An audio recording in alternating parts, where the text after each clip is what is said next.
those that are listening and watching this, I want you to hear this again. Okay. I want you to make sure you caught all this from Becky. Losing house, living in Idaho, living in a 1966 camp trailer, no running water, with a daughter, no confidence, going through a divorce, no child support, and commission only sales job with no experience in it at all.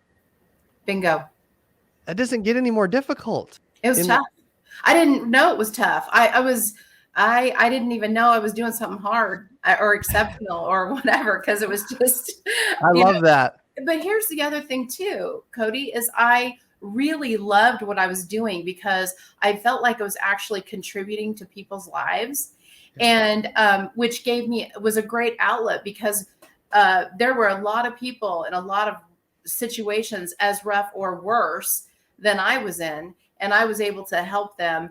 And all the while, big insurance companies were paying me to do it.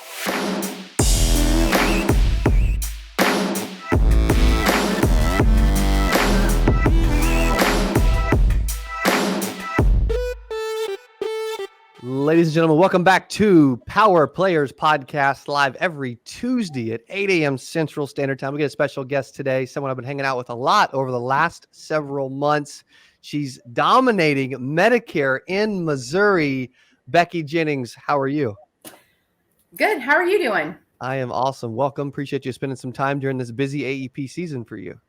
Yeah, it's been a great year so far. I mean, full booked appointments every day, and I can't complain.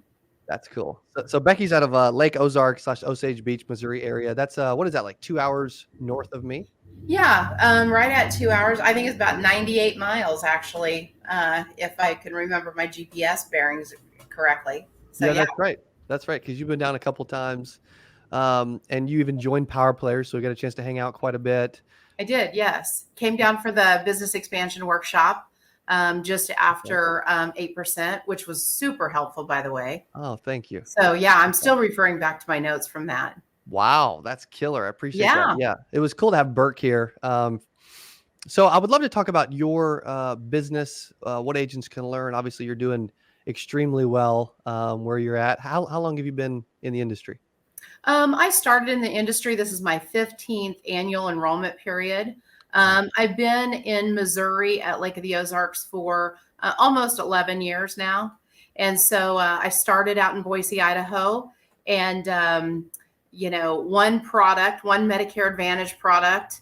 And that was all I had to sell, and managed to not have to go get a real job, and kept selling that and kept working that. And then moved here for family reasons a few years later, and here I am. Wow, that's incredible. What did the first few years of your career look like? Did you jump out and just do really well? Did you struggle? I would be lying if I didn't say I fought for literally every application, right? Yes. Because in the early years, you have to realize too, 15 years ago, this whole deal looked a whole lot different than it does today. Today you got a question about Medicare or a Medicare Advantage plan, you can jump on any one of a dozen forums on social media and get an answer like that. We had to, learn it, figure it out. Ask each other. There was a lot of cooperation among agents, who were also writing local business. So it looked very different then than it does now. I will say that. And so no one handed me anything. I had to go out and get it, and I did. So, and I'm still doing it. Yes, you are. Was it, were you Medicare focused 15 years ago? I was actually, one of the things that might be kind of interesting is, I didn't set out thinking that I was going to be in insurance, right? And who of us really does do that? I mean, unless you're second or third generation agency, you're not really thinking that's going to happen. No. But what actually happened was, I was a single mom and had been for 18 years. And I was, let me say this. I was a stay-at-home mom for about 18 years, about to become a single mom, and had not been in the workforce or anything in 18 years, and really had no qualifications. Like I had nothing to put on a resume. And so I was looking for, I'll tell you what I was doing. I was thinking, okay, Lowe's or Home Depot, surely they'll hire me as a cashier. And and and then I started looking on websites and figuring out, okay, if I start as a cashier, what do I have to do to become a store manager? Like, Yeah. I got to figure out how to be successful, since I'm going to be the sole provider. And so, as I was trying to figure all that out, my brother called me actually, and he goes, Becky, I know you're looking for something to figure out how to support yourself. And he said, there's this thing I think you might like. And I said, what's that?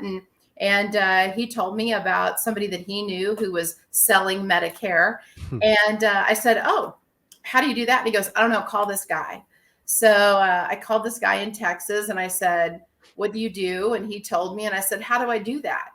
He goes, well, you got to have your insurance license. And I said, how do I do that? And he said, go talk to your Department of Insurance. So you have to understand, though, too, at that time, I was coming out of a marriage with somebody who was very angry, struggled with a lot of depression. I was a recipient of a lot of that. And so I was not the woman that I am today at that point. So I very meekly, timidly walked into the Department of Insurance in Boise, Idaho, and said, how do I get my insurance license? And she said, well, you got to pass the test. And I said, how do I pass the test? She said, well, you got to study the manuals. Okay, that dates me right there because I had to go find the manuals.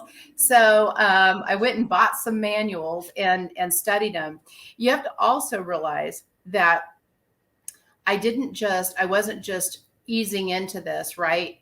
We had gotten to a point because of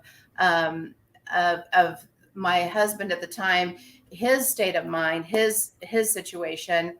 And I really don't talk about this very much just because it's so long removed from today. But I do share it sometimes because I think it can help some people. So let me give you a visual of what was happening for me at that time. Because of multiple things that had gone on with him mentally, emotionally, physically, we were losing our house. I was living in Idaho, and I'm going to tell you the grit of it all. I was living in a 1966 old camp trailer that had no running water and my daughter. And he was on the road a lot, so he wasn't really there. And I'm sitting in this camp trailer studying insurance manuals, and with thinking that I was about as attractive as an ogre and maybe as smart as one. Okay, that's the state of mind I was in at that time. But so I studied the manuals, went and took the test, got my license, and then I'm like, okay, now what? So at that time, there were two insurance carriers in Boise, and one was Blue Cross and one was United Healthcare. Blue Cross had this huge, massive building with all this, security and everything.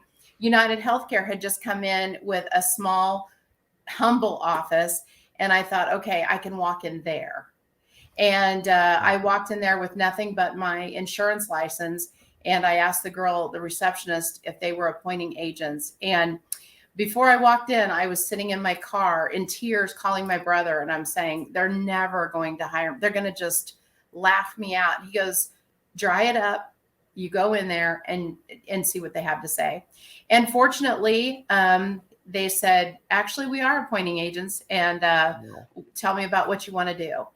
And so my first AEP, I got in at the very end of AEP, and at that time, my first year, I went through a divorce. I was 100% commission, not one penny of child support, and hadn't worked in all that time. So every day I got up and every day I went out and I sought business. I went to every low income housing, every senior center, every food pantry, anything I could do to write business, and survived the first year. And guess what I found out? I found out that I could write a lot of people who were low income. And the reason was because a lot of the people that I worked with, they were looking for that cross sell, and I was just looking to buy groceries. And so I didn't care who I was writing business for. And that was before they did all the training on dual eligibles, you know. And so I figured out how Medicare and Medicaid work together. And at the end of my first year, I was the third top producer for United Healthcare in Idaho. And the guys looked at me and said, "What did you do?" And I said, "I'm taking all the business you guys don't want."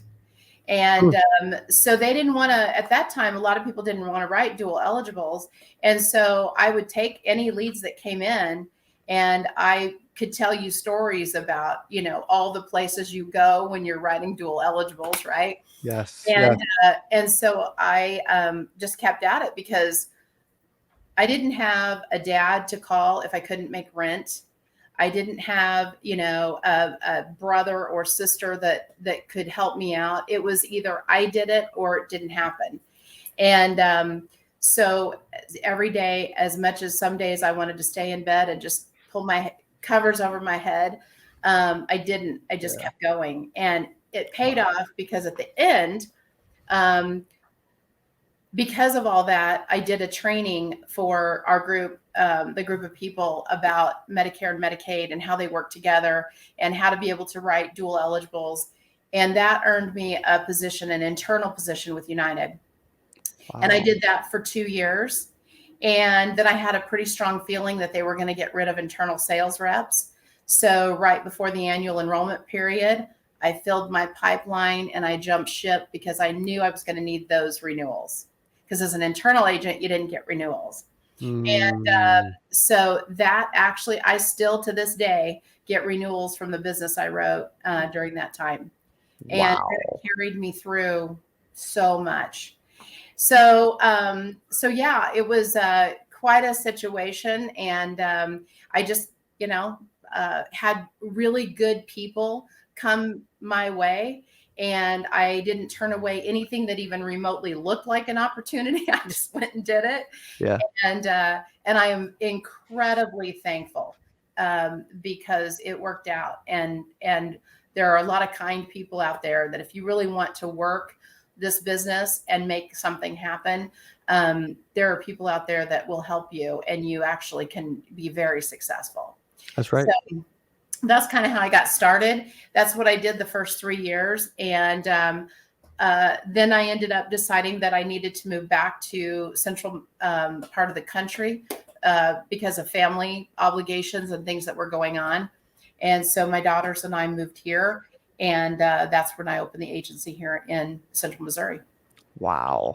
That's that is one heck of a story. I kind of want to dive into that for a second, if that's okay, as you're going through his first few years, because a lot of agents are there, by the way. Now, I want you guys that are listening, by the way, to realize, okay, because we're not live yet, but we will be recording that. We'll be posting this later. For those that are listening and watching this, I want you to hear this again. Okay, I want you to make sure you caught all this from Becky. Losing house, living in Idaho, living in its 1966 camp trailer, no running water, with a daughter, no confidence, going through a divorce, no child support, and commission-only sales job with no experience in it at all. Bingo. That doesn't get any more difficult. It was tough. I didn't know it was tough. I didn't even know I was doing something hard or exceptional or whatever, because it was just. I love that. But here's the other thing too, Cody, is I really loved what I was doing because I felt like I was actually contributing to people's lives. And which was a great outlet because there were a lot of people in a lot of situations as rough or worse than I was in. And I was able to help them. And all the while, big insurance companies were paying me to do it. So, so I was very thankful and very appreciative of all of that stuff. And in fact, during that time, just to kind of give you an idea of my mindset, I was so scared I was going to have to go to a food pantry that when I would make a commission, a percentage of it, I would go to the grocery store and buy food to take to the food pantry. So in case I needed to go get food from the food pantry, I wasn't actually taking from somebody else. I felt like That was in my mind. That's how I thought through it. And guess what? Wow. I never had to go to the food pantry. So, Yeah. there was a provision all along the way. That's amazing. That's impressive. I mean, how do you stay? How do you still have belief in yourself when you're going through all of that and all the odds are stacked against you? I don't know if I can. I never really thought about it too much. It's just I knew that there was an opportunity. And here's the thing: thinking about the position as a cashier versus the position in an insurance situation that I was in. What I banked on was, I believed in myself that I could actually work hard enough that I could work harder in an industry that got paid for my hard work versus an hourly situation where no matter how hard I worked, that was all the money I was going to make. Yeah. So I decided to bank on myself, knowing I could work harder and do better and make more money than if I left it up to somebody else to determine how much money I was going to make or how hard I was going to work. Yeah. And Love that. because even though I had all this self-doubt and struggled a lot with it, what I did know was that I can connect with people. I genuinely care about people and I work hard. And so Yes. that was what made the decision. But I got to tell you, once I got to a certain point and United said, "Hey, do you want an internal position?" And I'm saying, "You mean I can have a base salary plus commission plus a phone plus mileage? Heck yes." And that gave me 2 years to learn the industry and breathe. And be able to be confident that I could take care of my obligations that I needed to take. Then once I got to the level of confidence that I felt like I could step out on my own again and be successful, then that's what I did. Yeah. That's amazing. Yeah. What's your agency? I want to transition to what does your agency look like now? It's changed a lot in the little. past few years. Again, I want to start this by saying I feel like the cat that ate the canary every day when I walk into my office, because I am incredibly fortunate, and that is not lost on me. I Love that. do understand that. I love that. So we have 7 people that work here in our office in Osage Beach. We have a financial services side of the house. And so we have a marketing and a marketing director. And then I have an office manager, and we have our front desk. We also have an LOA agent that does Medicare only. That said, I'm looking to hire 2 to 3 more Medicare folks that are just going to be for our community. Yeah.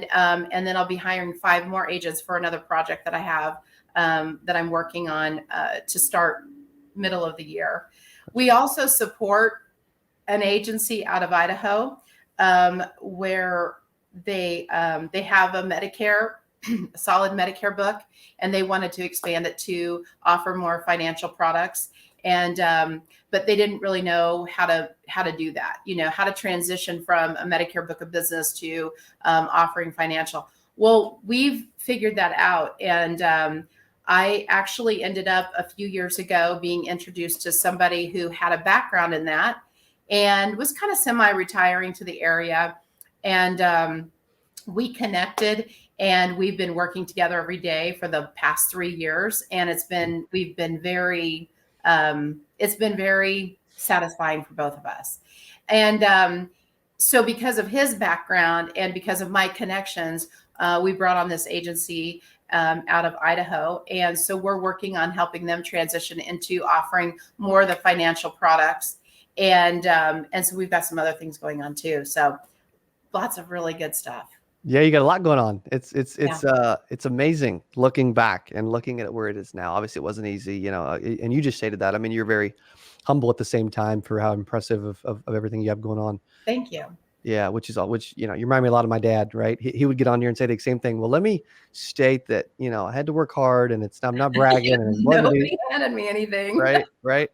No, but the thing is just having the wisdom to know, rather than sit around and think of all the stuff you don't have, when you start looking at opportunities, they come at you, and if you work them and don't slough off, it's going to work out. Yeah. What I've learned. You work hard enough, long enough, it tends to work out. That's right. Mm-hmm. It's weird how that works. Yeah. How many policies, if you're comfortable sharing, what is the size of your agency? What's that look like? How many clients and policies on the books, all that? Medicare beneficiaries, we've got, I personally, and with our other agent who's fairly new, just in-house, we've got, I don't know, 1,300 Medicare only. Our book of business on the financial products side of the house is growing, but you have to realize we're only in our third year, even though I've been in the business for a long time and I have of that going on.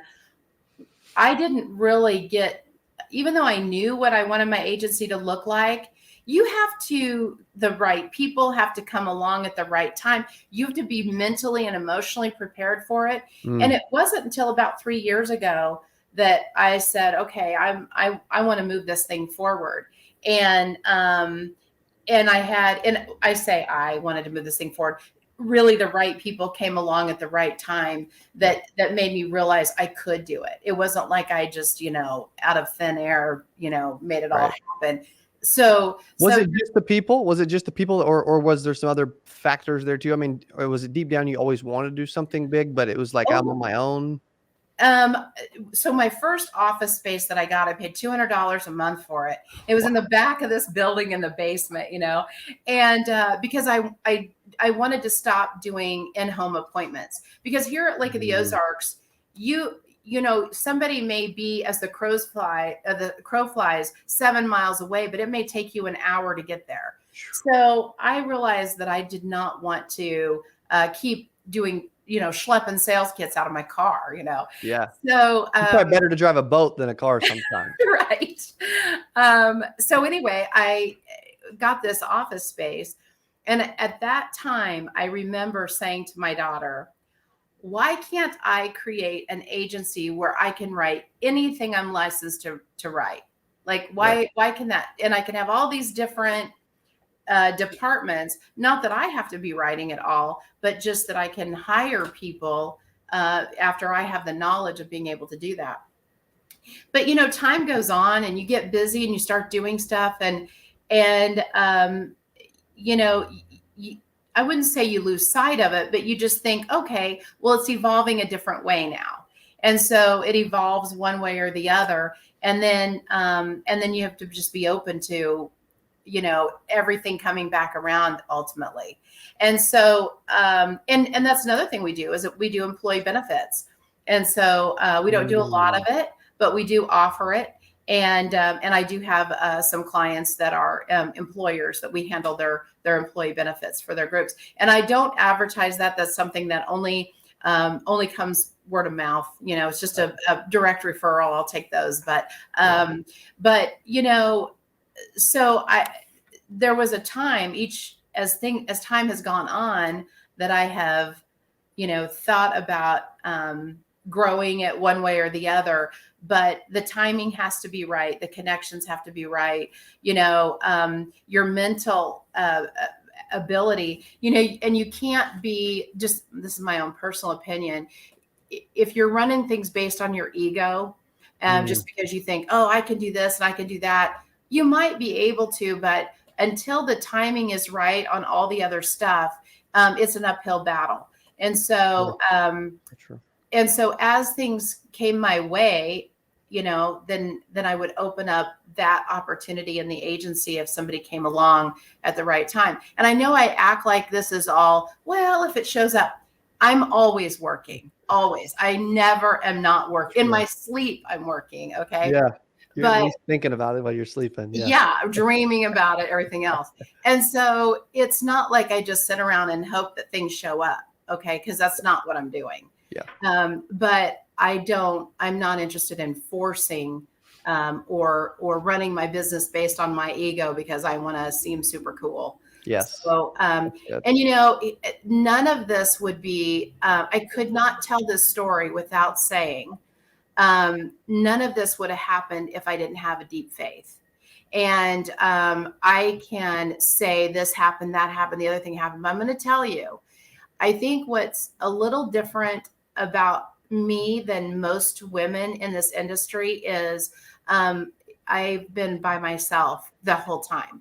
I don't have a partner. I don't have a significant other. None of that stuff. It's just been me. Wow. And so every decision I make, every opportunity that comes up, I do a lot of praying about it, and I will say things like, "Okay, Lord, it's just me and you. I don't have anybody else to talk to. Nobody's in this with me, That's right. so I need some guidance." And so I could not tell my story without saying that I wouldn't have gotten anywhere had I not had faith to that I have somebody bigger than me Yeah. in it with me. So Yes. Yes. yeah, Yes. That's a good help along the way while you're waiting on others to join, right? That's good. right, That's strong. absolutely. That's awesome. I love So that.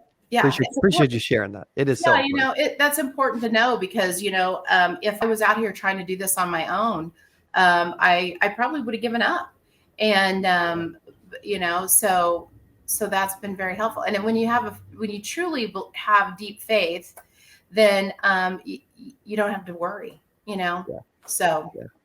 Yeah, that's exactly right. I love that. On that note, like what's some advice you would give to others that maybe they feel like they're lonely, they don't have a lot of help, they don't know what to do, they're struggling, they want to be oh Becky yeah, Jennings one day, whatever.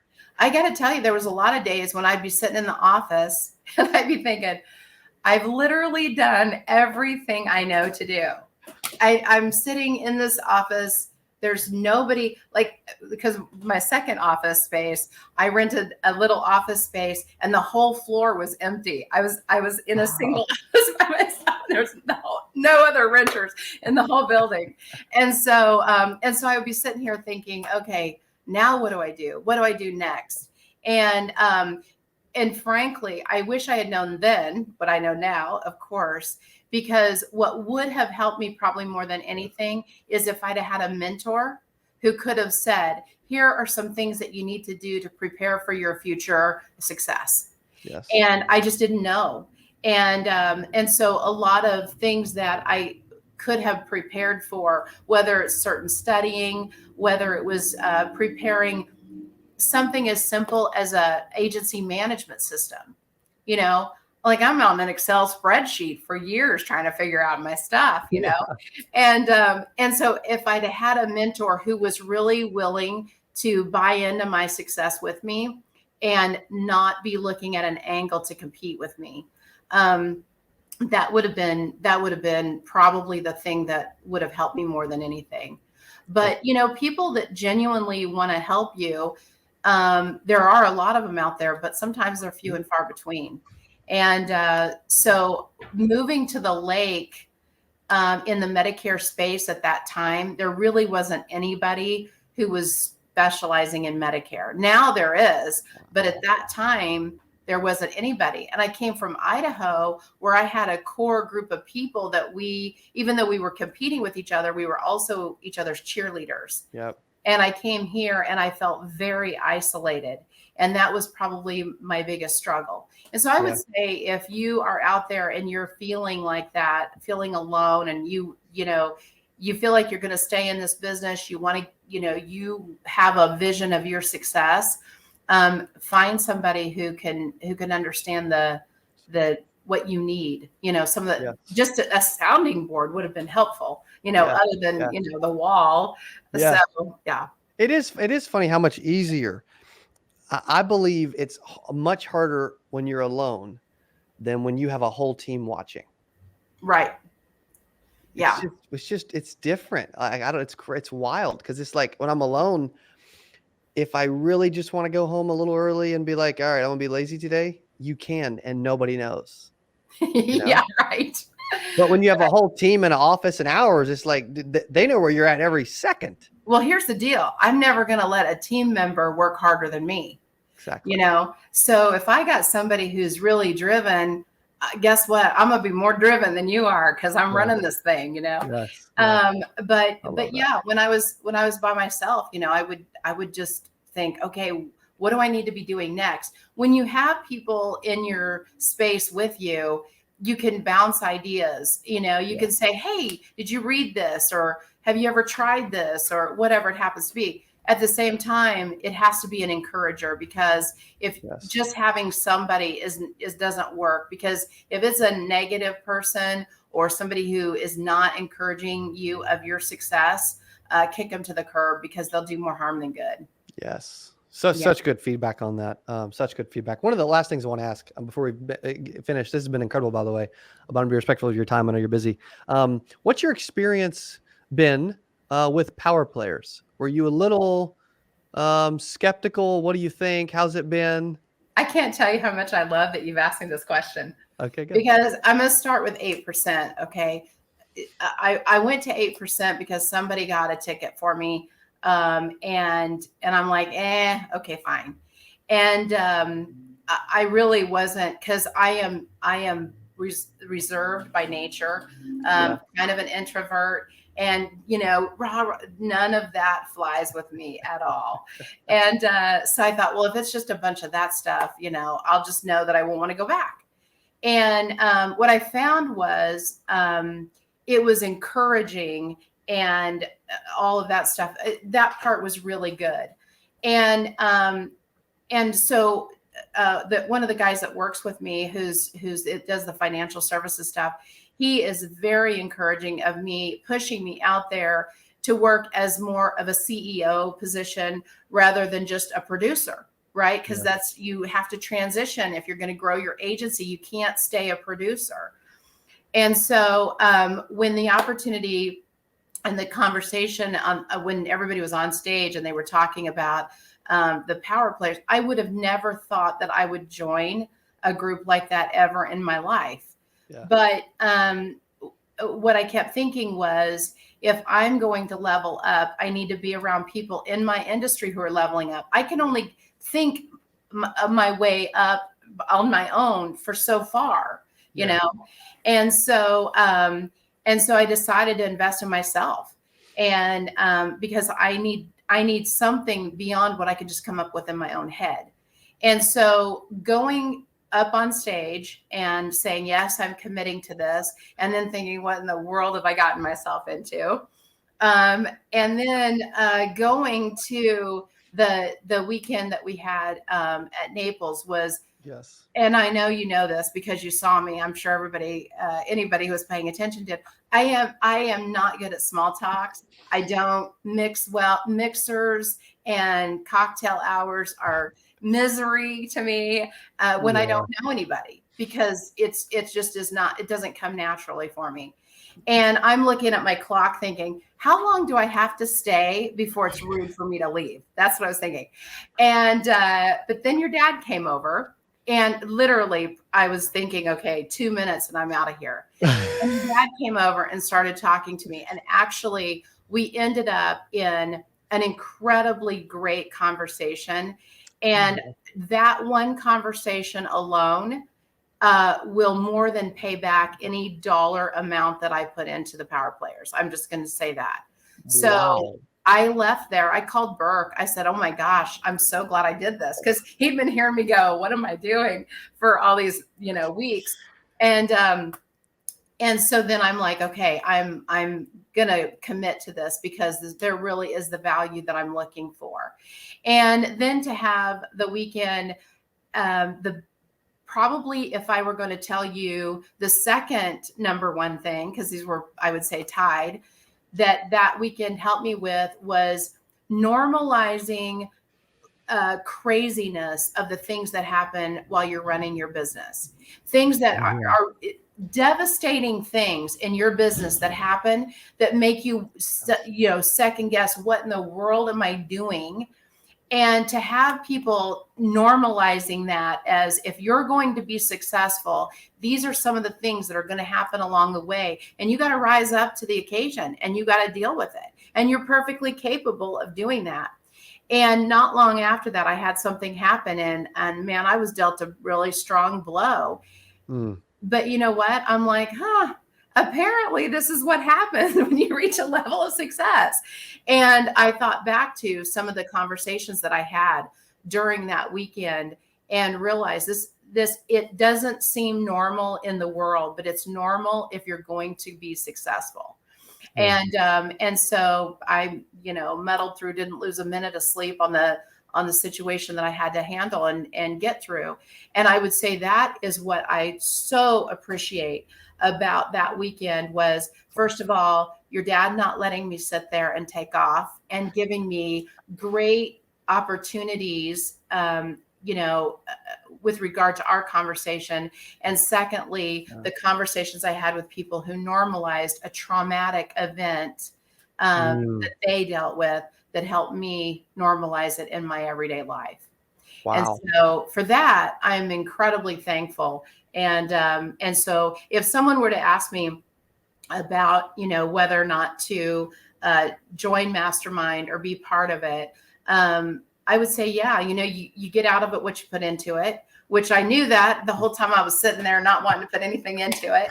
But at the same time, but just because it's out of my comfort zone, a great deal. And so I'm not shy. I'm just reserved. And, I just don't care for a lot of small talk and things like that. So anyway, those two things, Cody, I will tell you were business life changing. Those two things, the conversation with your dad, and again, the listening to people talk about the things that they have gone through, it was incredibly helpful. Wow. And so, yeah. And I got to say, the thing that I always like about you and what you do is I've watched you talk to people at every level of success. The person that I'm sitting there thinking, if I were listening to them, I would be thinking, yeah, you're never going to make it. You never do that. You always have a way of whoever you're talking to. I know they come away thinking, hey, I can do this. And that's quite a gift, actually, that you possess and that you're giving away. And so anyway, you should know that about yourself. So just observation. Thank you. That's helpful. I appreciate that a lot. Yeah. And I appreciate all the kind words. It's been a blast getting to know you. And also Burke. And you can just tell that, deep down when we first met you, I'm like, hey, I know Becky is like really cares. She's a genuine good person. She's growing a solid business and realizes that, like everybody else, we can still learn along the way. So that's powerful, impressive about you. And I've loved getting to know every minute of you and appreciate being a part of everything. In closing, if someone wants to reach out and learn more about you or talk or, come to your office, whatever. How would they do that? Maybe email, or what would you recommend? You can email is always good. Becky with an I at JenningsInsuranceGroup.com. And you can always call me. My cell number, 816-456-0033. Calling or texting. I'm just going to say it's open enrollment. So December 8th is a great time to get in touch with me. Yeah. No, anybody, if somebody had an emergency or really needed some help, absolutely text me or call me. I'm happy to pay it forward. I owe a lot to anybody that comes my way. I owe a huge debt of all the people that helped me get here. So I love it. I love it. Well, show Becky some love and comments. Thank you so much for jumping on today with all your wisdom. I really appreciate it. Thank you. Thanks for having me. All right. For those who are listening, we'll see you next Tuesday, 8 a.m. Central Standard Time for another edition of, can't promise it'll be just as good as the one with Becky, Power Players. It will be. If you love this video, I got another one that you're going to love. I got a video just to your right here. Click on that. It's going to be amazing. You're going to love it. And I'll see you in there. Which objection do you think agents struggle with the most early in a call? I'm curious what you guys are thinking, by the way, too. You feel free to comment.